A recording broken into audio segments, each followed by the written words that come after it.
Olá, minha gente, está na hora de ficar por dentro dos principais fatos da nossa região. A edição do SIN Notícias desta quarta-feira começa agora. Veja na edição de hoje. A Lei Maria da Penha completou 17 anos. Especialistas chamam a atenção para os pequenos atos de violência contra a mulher, que vão além, é claro, da violência física e psicológica. Lidera Agro 2023 será em setembro no Parque de Exposições aqui da cidade. Linhares também vai sediar a exposição de orquídeas no início do mês que vem. Direto de São Mateus, nosso colega J. Barbosa traz os assuntos do norte do estado.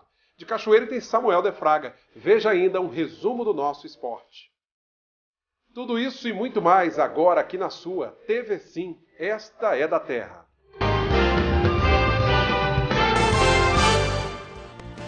Nós começamos esta edição falando sobre a prisão de uma quadrilha especializada em furtos ao comércio de Aracruz. Os suspeitos são de Linhares e acabaram presos pela polícia.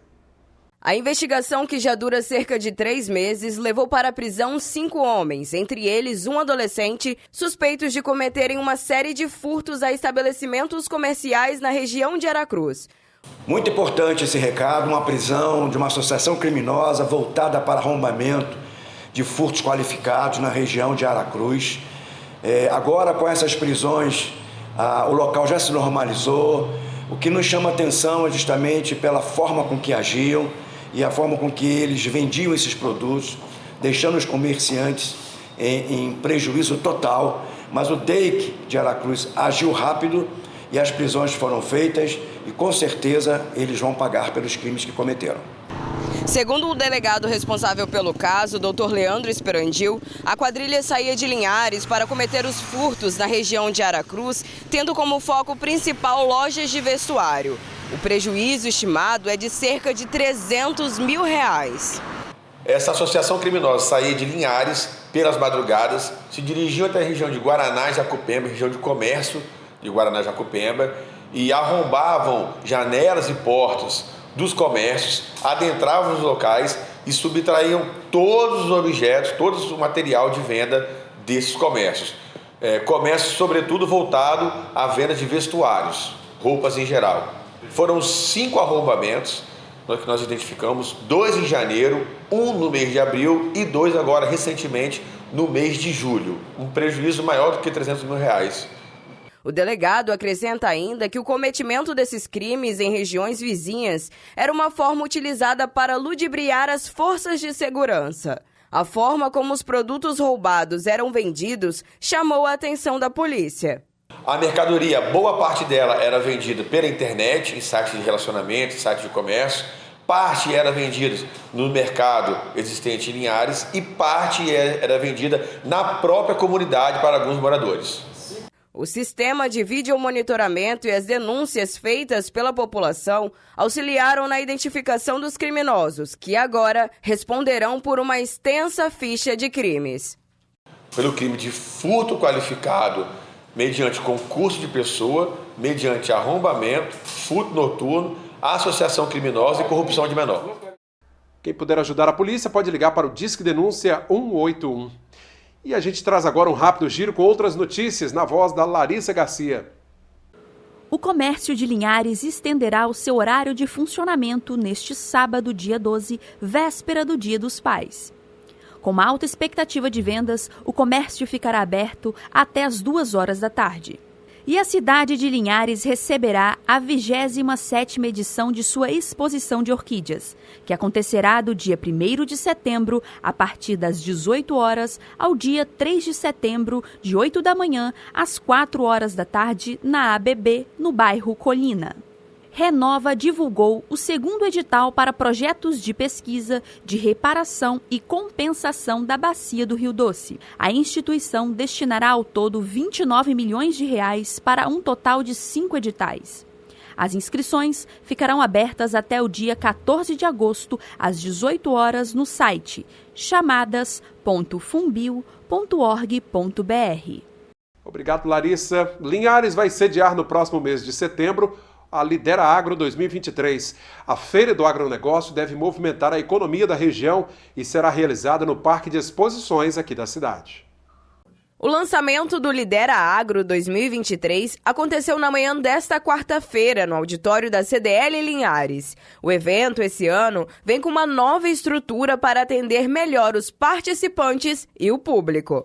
Bom, eu acho que isso é um evento importante para o segmento, né? Não só para o segmento, onde vai se levar tecnologias, apresentação de produtos novos, mas a comercialização do segmento em si. Então isso é muito importante para a capital do agronegócio do Espírito Santo, que é Linhares. Serão 3 dias onde produtores rurais poderão participar de palestras, conhecer as tendências de mercado e tudo o que há de inovação em tecnologia no campo. E o Incapé fica muito feliz de ser parceiro do quarto Lidera Agro, né, que busca em questão da inovação e tecnologia. Aqui em Linhares nós temos o centro de pesquisa que justamente busca essa questão da inovação e da pesquisa na agropecuária. Então um trabalho como esse do Lidera Agro vem de encontro, né, dessa necessidade e da capacidade que o Norte do Espírito Santo tem para desenvolver cada vez mais a agricultura, buscando sempre a inovação e a tecnologia. Linhares é referência no agronegócio e um evento desse porte vem para gerar ainda mais oportunidades para o segmento. Sim, nós estamos assim, nas grandezas, né, de produção do estado do Espírito Santo. Linhares é referência. E alguns produtos de exportação também. Então, quer dizer, eu acho que nós estamos no lugar certo, na hora certa, para realizar o melhor evento. Com a pandemia, né, a gente teve que cancelar a 4ª edição do evento. Ficou essa vacância, ao mesmo tempo, para poder planejar um evento de maior porte, que é no Parque de Exposições. E a gente vem conversando com o trade, participamos de alguns eventos em outras regiões, porque Linhares é o principal polo, né, de fazer um grande evento de agronegócio. E a oportunidade surgiu, agora após, né, essa demanda reprimida, e a gente lança nessa oportunidade aqui a 4ª edição do Lidera Agro. Com certeza vai ser uma grande feira, né, no próximo mês de setembro. E a Lei Maria da Penha completou 17 anos. A legislação trouxe uma série de medidas de proteção à mulher vítima de violência. Mas especialistas também alertam para os pequenos detalhes que vão além da violência física ou psicológica. Um marco que combate a violência contra a mulher. São 17 anos da Lei Maria da Penha. Na liderança entre as cidades do interior do Espírito Santo, Linhares registra mais de 3 casos de violência doméstica por dia. A violência não é só física, mas também psicológica, realizadas em pequenas ações do dia a dia. Assim, ela não existe, ela só está ali para servir.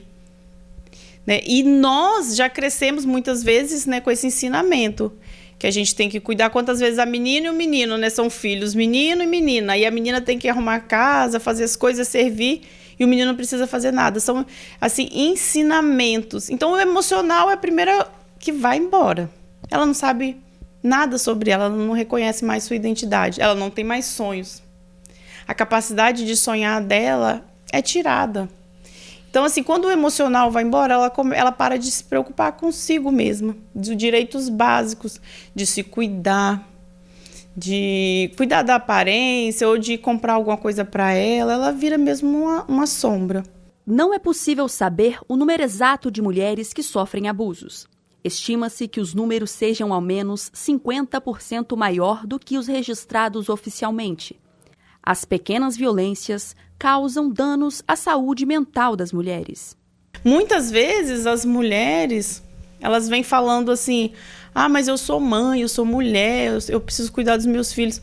Elas não têm direito de se divertir. Mãe solo sofre muito, porque elas se veem cada vez mais julgadas, aprisionadas e sem o apoio desse homem que é o pai, né, que tem metade da responsabilidade. Então a sobrecarga é uma grande...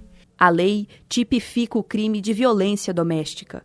A primeira dificuldade é entender que está sendo vítima do abuso. Foi para ajudar mulheres que Raquel escreveu este livro.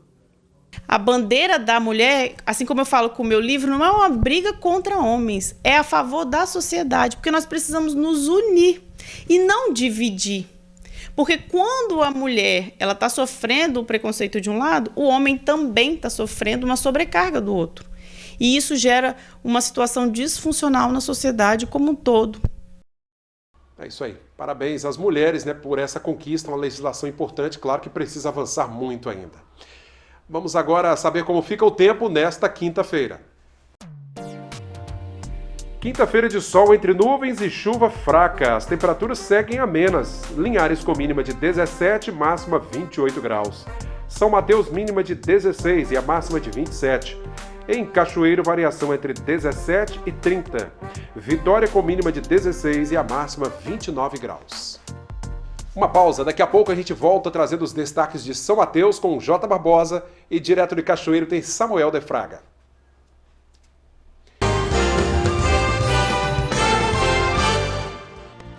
Retornamos com o nosso segundo bloco de hoje. Vamos agora a São Mateus conversar com o J. Barbosa. Olá, Barbosa, bem-vindo. Olá, Cláudio Alves, amigos do Sinotícias, trazendo as informações aqui de São Mateus e região. Moradores da Avenida Cricaré, em São Mateus, cobram o início das obras de contenção.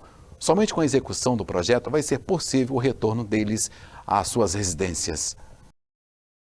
Há mais de 6 meses fora de suas residências na Avenida Cricaré, moradores aproveitaram o Dia de Ação Preventiva da Defesa Civil para cobrar providências sobre o drama que eles estão vivendo. Os moradores querem saber quando a obra começa. Será que começa ou vai mudar a data novamente? Você é morador aqui do bairro? Eu sou morador aqui embaixo, moro no pé da ladeira aqui, onde correu a barreira. 24 anos que eu moro aqui.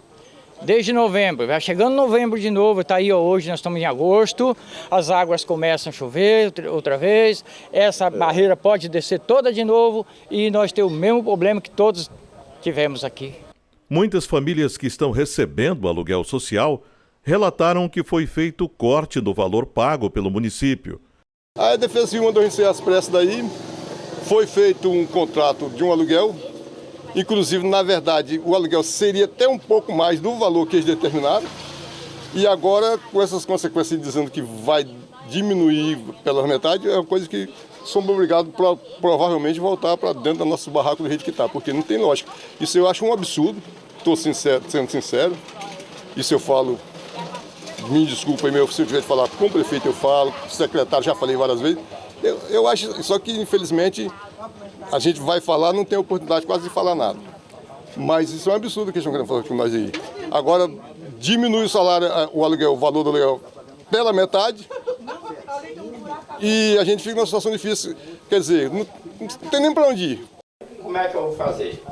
Eles não pagam, não estão querendo pagar o valor do aluguel. Tinha alugado o aluguel por R$700. Aí de 700 baixou para 600. Eu já vinha pagando 200 de água e luz. Aí ia para 300, eu ia tirar do meu saláriozinho que eu ganho, ia morrer de fome. Eles temem serem obrigados a voltar para suas casas.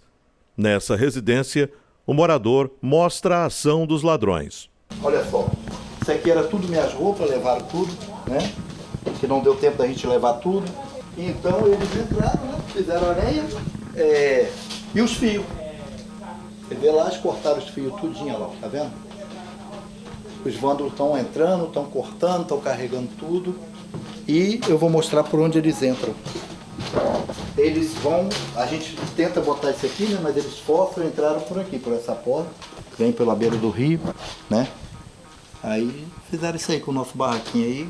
Foi mais, gastamos R$1.500 de fio aí. E eles levaram, cortaram aí, tá vendo? Uma simples chuva deixa os moradores temerosos com essa encosta que pode ceder a qualquer momento. Muitos estão sendo obrigados a voltar para casa. A nossa equipe foi ao local e mostra como estão os imóveis. Aqui, ó, coluna. Até na coluna aqui rachou. Foi muita água que desceu aí. Aí deram lote para me voltar para minha casa, eu vou trazer minha família e vou botar aqui. Não tem jeito de fazer isso. Tanto que quando eu perguntei para o engenheiro ali, se ele trazeria a família e botava aqui, ele não falou que sim nem que não. Sim, não falou nada, virou as costas e saiu. Não dá para voltar então, botar sua família aqui, o senhor não quer correr esse risco? Eu não falo jamais de fazer isso. Não trago minha família de jeito nenhum para cá, não. Em resposta aos moradores, a nossa reportagem ouviu a secretária de Ação Social, Marinalva Broedel, que falou sobre as reivindicações. Quanto ao aluguel social, que as famílias estão reclamando, que estão retornando para suas residências, cabe ressaltar que a Defesa Civil fez o trabalho de verificação das áreas de risco E as áreas que estavam interditadas, né, foram desinterditadas, já não correm mais risco de desmoronamento. Então as residências que não estavam interditadas foram permitido que os moradores voltassem para suas residências e essas famílias então saíram do aluguel social. Referente também ao retorno, as famílias foram contempladas com o cartão reconstrução, podendo fazer os reparos nas suas residências para voltar para casa, né, com um pouco mais de dignidade. Vivemos um momento de calamidade, esse momento se encerrou e no dia 23 de maio o decreto de calamidade pública ele se encerrou e hoje está passando por uma nova análise jurídica de como vai ser conduzido o aluguel social de agora para frente, tendo em vista que o período, né, de calamidade se encerrou no dia 23 de maio, podendo sim haver novas regras para o aluguel social e também assim o valor do aluguel também, a contribuição para esse pagamento desse aluguel para as famílias de baixa renda podem sofrer sim alterações, mas ainda não sofreu nenhuma alteração, está em análise jurídica, aguardando parecer para que as coisas voltem à normalidade. Homem preso em Jaguaré. Acidente com morte na ES-130 e tentativa de latrocínio estão entre os destaques do giro policial. Um vendedor de abacaxi foi alvo de criminosos na manhã desta terça-feira em São Mateus. A vítima fazia o seu trabalho habitual quando os criminosos chegaram e anunciaram um assalto. O homem foi atingido por disparos de arma de fogo, foi socorrido por populares e encaminhado ao Hospital Roberto Silvares, mas não corre risco de morte. Os ladrões levaram o veículo Fiat Strada de cor vermelha da vítima com a carga de abacaxi e fugiram tomando o rumo ignorado. Já está na cadeia um homem de 57 anos acusado de assassinar um braçal de 40 anos no dia 29 de julho na comunidade de Barra Seca, em Jaguaré. O criminoso, que não teve o nome divulgado pela polícia, estava em um hotel na cidade de Pedro Canário. Os investigadores da Polícia Civil chegaram até o homem após checar vários endereços do acusado. Segundo a polícia, o criminoso teria chegado na casa da vítima chamando-a pelo nome. Ao abrir a porta, o braçal foi atingido por um disparo no tórax e morreu no local. O homem de 57 anos foi encaminhado para o Centro de Detenção Provisória em São Mateus. Acidente na ES-130 entre Mucurici e Ponto Belo deixou 2 pessoas mortas. As vítimas estavam em um caminhão carregado com telhões. O motorista perdeu o controle em uma curva e caiu na ribanceira. Uma ambulância do SAMU esteve no local, mas os profissionais constataram que o motorista e o ajudante estavam mortos. A perícia da Polícia Civil foi acionada e esteve no local. Muito bem, Cláudia, esses foram os nossos destaques de hoje aqui de São Mateus e região. Forte abraço e amanhã a gente volta até lá. Obrigado, Jota, pelas informações. Agora em Cachoeiro, um homem foi preso com drogas na cidade. Samuel de Fraga tem os detalhes. Oi, Cláudio. Pois é, olha, esse caso aconteceu no bairro Zumbi, aqui em Cachoeiro. O rapaz tem 24 anos de idade e um outro indivíduo que estava comprando drogas também foi conduzido para a delegacia. O suspeito estava em posse de 29 pedras de crack e 5 pinos de cocaína. A ação foi realizada pela Delegacia de Infrações Penais, a DIPO, com apoio de policiais da DEIC, DHPP e DENARC. Com o flagrante, o rapaz foi encaminhado para a Delegacia Regional de Cachoeiro juntamente com material apreendido, onde ficou à disposição da Justiça. Já o outro que estava comprando a droga assinou um termo circunstanciado. Em Muqui, uma operação da Polícia Civil resultou na prisão de um idoso de 69 anos condenado por estupro. O idoso estava escondido numa localidade rural há cerca de 6 anos. A prisão foi pacífica. O crime aconteceu em 2013 em Areia Branca, no Rio Grande do Norte. Uma denúncia levou os policiais até o suspeito. O homem é natural de Pernambuco e foi condenado a 32 anos de prisão. Ele foi conduzido ao complexo penitenciário de Xuri, em Vila Velha. Agora, gente, as palmeiras da Praça Jerônimo Monteiro, aqui em Cachoeiro, precisarão ser substituídas por novas árvores. Isso porque elas apresentam um risco real de queda. A medida visa prevenir acidentes e resguardar, a vida das pessoas que utilizam aquele espaço ali no centro da cidade, que é um dos mais movimentados, hein? A necessidade da remoção das palmeiras da Praça Jerônimo Monteiro foi apontada por pareceres técnicos da Secretaria Municipal de Urbanismo, Desenvolvimento e Meio Ambiente e também da Defesa Civil. O principal fator, para que nos levou a indicar a remoção e substituição de algumas palmeiras foi justamente os danos que elas têm nas bases. Eles foram ocasionados, né, por quê? Pelo ataque de organismos xilófagos, aqueles organismos que se alimentam da madeira, né, por exemplo, cupins e brocas, e também pelo ataque de fungos, né, fungos que agem decompondo a madeira. O engenheiro explica que um fator que possa ter colaborado para o estado atual das plantas são pregos e arames. Isso acaba abrindo portas, né, de entrada para os fungos e esses organismos, né? E algumas palmeiras a gente vê que essa casca, né, mais externa da palmeira, ela foi se deteriorando e, consequentemente, os organismos que se alimentam da madeira ou decompositores, eles vão deteriorando a madeira, vão decompondo a madeira. Elas já estão aqui na Praça Jerônimo Monteiro há mais de 20 anos e quem é morador de Cachoeiro já está acostumado a chegar no centro da cidade e ter esse visual. Mas as palmeiras que são da espécie imperial estão com os dias contados. E por serem árvores de grande porte, com potencial de causar graves danos em caso de queda, a retirada é indicada como medida urgente e indispensável para garantir a segurança de todos no local, que recebe fluxo intenso de pedestres e conta com uma ampla área de estacionamento rotativo. Segundo a CEMURB, vai haver uma seleção de espécies adequadas à arborização urbana para ser colocada no local e que forneçam sombra e beleza à praça, mas que também contribuam para a biodiversidade local. Ainda não sabemos o que vamos plantar, né? Nós temos que pesquisar, né, quais espécies seriam as mais indicadas e também pensando que o prédio, né, é um patrimônio histórico e cultural e a gente precisa manter a visibilidade dele, né? Bem, Cláudio, eu fico por aqui e volto amanhã com mais informações aqui da região sul. Até lá, hein? Obrigado, Samuel, pelos destaques. Até a próxima edição. Vamos conferir como encerrou o dia o mercado do café.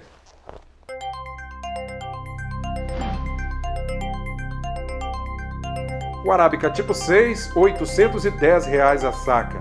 Arábica 7, R$ 731. O Conilon tipo 7 está valendo R$ 638 a saca.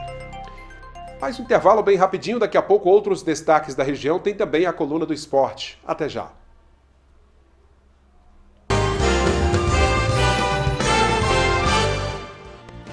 Voltamos com o nosso último bloco de hoje. Os seminaristas da Diocese de Colatina, Vinícius Mantovani Rampinelli, Carlos Daniel de Souza Martins e Geisilan Barbosa dos Santos, estão em Roma, onde tiveram um encontro com o Papa Francisco. Bom, nas redes sociais, os 3 jovens seminaristas compartilharam fotos com o pontífice. Carlos Daniel levou uma imagem de Nossa Senhora da Saúde, padroeira da Diocese de Colatina, e deu de presente ao Papa Francisco. Os 3 seminaristas estiveram também na Jornada Mundial da Juventude em Portugal, passaram por Fátima e em seguida foram ao Vaticano. Para encerrar o nosso telejornal de hoje, os destaques do esporte. Bom, nesta quarta-feira, o Linhares enfrenta então o Nova Venécia. Vamos conferir os jogos remarcados para quartas de final e como vão ficar as semifinais, que já tem times classificados.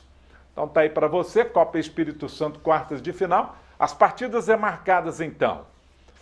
Nesta quarta-feira, 15 horas, Linhares Futebol Clube Nova Venécia. Depois, dia 13, às 15, Nova Venécia e Linhares Futebol Clube. Aí as semifinais já tem times classificados. Dia 14 de agosto, 15 horas, Porto Vitória e Serra, no estádio Kleber Andrade.